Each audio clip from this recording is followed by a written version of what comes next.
ሰላም ሰላም የተከበራችሁ የተወደዳችሁ ውድ የቻናሌ ቤተሰቦች እንዲሁም ተማሪዎች እንዴት ናችሁ? ሁሉ ሰላም ሁሉ መልካም? እኔ እግዚአብሔር ይመስገን ሁሉ ሰላም ሁሉ መልካም ነው።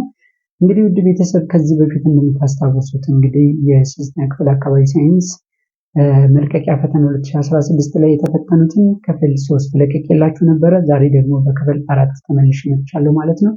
የባለፈው እንግዲህ እስከ ጥያቄ ቁጥር 17 ነበረ ሰርቼ የነበረው ክፍል 3 ላይ ማለት ነው። ዛሬ ደግሞ በክፍል 4 ከጥያቄ ቁጥር 18 እስከ 22 ነው ይዤላችሁ የመጣሁት በአጠቃላይ 5 ጥያቄዎች ማለት ነው። ስለዚህ ዛሬ ይህንን አብረን እንሰራለን ማለት ነው። እንግዲህ ቤተሰቦችን ለተማሪዎች ሼር በማድረግ ተባበሩኛውንም ከዚህ በፊት እንደምታደርጉት ሁሉ እንግዲህ ትብብራችሁ አይለይም።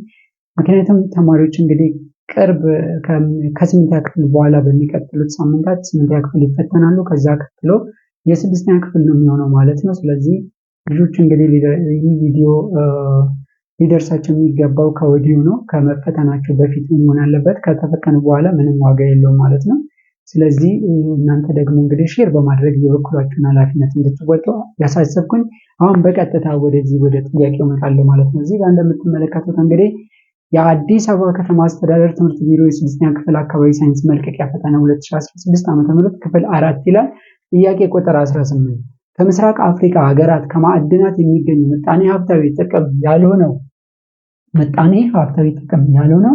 የቱ ነው ይላል። ምጣኔ ሀብታዊ ጥቅም ያልሆነው የቱ ነው ይላል። ስለዚህ ከምስራቅ አፍሪካ እንግዲህ ማዕድናት ለምስራቅ አፍሪካ ሁለት ነገሮችን ነው ይዘው የሚመጡት። አንደኛ ምጣኔ ሀብታዊ፣ ሁለተኛ ደግሞ ማህበራዊ ጥቅም ነው። ስለዚህ እዚህ ጋር አሁን ምናልባት እነዚህም ሁሉ መልስ ሊሆኑ ይችላሉ። ነገር ግን ምጣኔ ሀብታዊ ስላለ ነው እዚህ ጋር አሁን የጤና አገልግሎት ማህበራዊ አገልግሎት ነው። ስለዚህ አሁን እዚህ ጋር ሀሌታዋ የጤና አገልግሎት ለገቢ ማግኘት አመርሃ የውጭ ምንዛሪ ማግኘት የስራ እድል መፍጠር ይላል። ሶስቱም የስራ እድል ለመፍጠርም በጣም ጠቃሚ ነው። የውጭ ምንዛሪ ማስገኛ ናቸው። ገቢ ማግኘት ነው። ገቢ ለማግኘት ነው። እንደገና ደግሞ የጤና አገልግሎት የሚለው እዚህ ጋር ምንድነው ማህበራዊ ከሚለው ጋር ነው የሚሄደው። ምጣኔ ሀብታዊ አይደለም ማህበራዊ ከሚለው ጋር ስለሚሄድ ምናልባት ይሄኛው መልስ ሊሆን ይችላል ማለት ነው። ገቢ ማግኘትም አንዱ ጥቅም ከሚያስገኙት ነገሮች መካከል አንዱ ነው። ስለዚህ መልሳችን ሀሌታው ሀ ይሆናል ማለት ነው። መልሳችን የጤና አገልግሎት የሚለው መልስ ይሆናል ማለት ነው። ጥያቄ ቁጥር 19 የተፈጥሮ ሀብት እንክብካቤ ዘዴ ያልሆነው ነው የሚለው። የተፈጥሮ ሀብት እንክብካቤ ዘዴ ያልሆነው የቱ ነው የሚለው። ሀሌታዋ ሀገር በቀል እጽዋቶችን መትከልና መንከባከብ። ይሄ በትክክል ይሄ በጣም አስፈላጊ ነው ለተፈጥሮ ሀብት እንክብካቤ ማለት ነው። ታዳሽ የኃይል ምንጮችን መጠቀም የተፈጥሮ ሀብት እንዳይባክን ያደርጋል። ታዳሽ ማለት ሪኒዋብል የምንላቸው ማለት ነው። ሐመርሃ የተፈጥሮ ሀብቶችን በዘፈቀደ መጠቀም። ይሄኛው በፍጹም እንደውም ለተፈጥሮ ሀብት ብክነት ዋነኛው መንስኤ ሊሆን የሚችለው የተፈጥሮ ሀብቶችን በዘፈቀደ መጠቀም ነው። ስለዚህ ይሄ አይሆንም ማለት የተፈጥሮ ሀብትን ሳያባክኑ መጠቀም። ይሄ በትክክል ለተፈጥሮ ሀብት እንክብካቤ በጣም አስፈላጊ ነው ማለት ነው። ስለዚህ መልሳችን ሊሆን የማይችለው የትኛው ነው? ሐመርሃ ነው ማለት ነው። ጥያቄ ቁጥር 20 በምስራቅ አፍሪካ ዝቅተኛ የዝናብ መጠን በሚያገኙ የሚበቅሉ የእጽዋት ምድብ ምን ይባላል? ሀሌታዋ ቀጠለ ሰፋፊ ዛፎች ደን፣ የውርጭ አካባቢ ደን ዛፎች፣ ሐመርሃ የሳር ምድር፣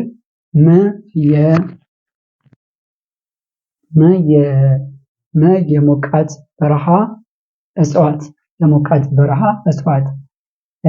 ስለዚህ መልሳችን ምንድነው የሚሆነው? ሐመርሃ ነው ማለት ነው። የሳር ምድር ይሆናል ማለት ነው።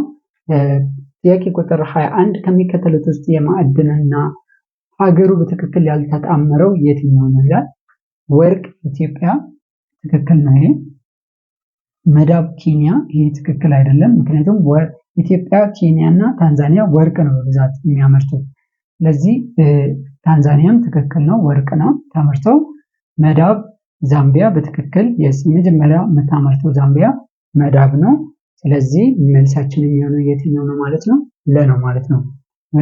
መዳብ ሳይሆን ኬንያ ወርቅ ነው የምታመርተው። ጥያቄ ቁጥር 22 ዜሮ ሶል፣ ሊቶሶል፣ የርሙሶል እና ሶላንቻክ የአፈር አይነት በሶማሊያ እና በኤርትራ በብዛት ይገኛል። ለምን ይመስላል? እነዚህ እንግዲህ የአፈር አይነቶች ናቸው ማለት ነው። የአፈር አይነቶች እነዚህ ብቻ አይደሉም፣ ሌሎችም አሉ። ዜሮሶል፣ ሊቶሶል፣ የርሙሶል እና ሶላንቻክ የአፈር አይነት በሶማሊያ እና በኤርትራ በብዛት ይገኛል። ለምን ይመስላል? ሀሌታዋ ከፍተኛ የዝናብ መጠን ስላላቸው፣ ለሀገሪቱ ከውቅያኖስ ጋር ስለሚዋሰኑ፣ አምሯ ተራራማ አካባቢዎች ስለሚበዛባቸው፣ አካባቢዎቹ በብዛት ዝቅተኛና በረሃማ ስለሆኑ። ስለዚህ እንደምናውቀው እንግዲህ ሶማሊያና ኤርትራ በጣም ዝቅተኛ ቦታ ላይ የሚገኙ የምስራቅ አፍሪካ ሀገራት ናቸው።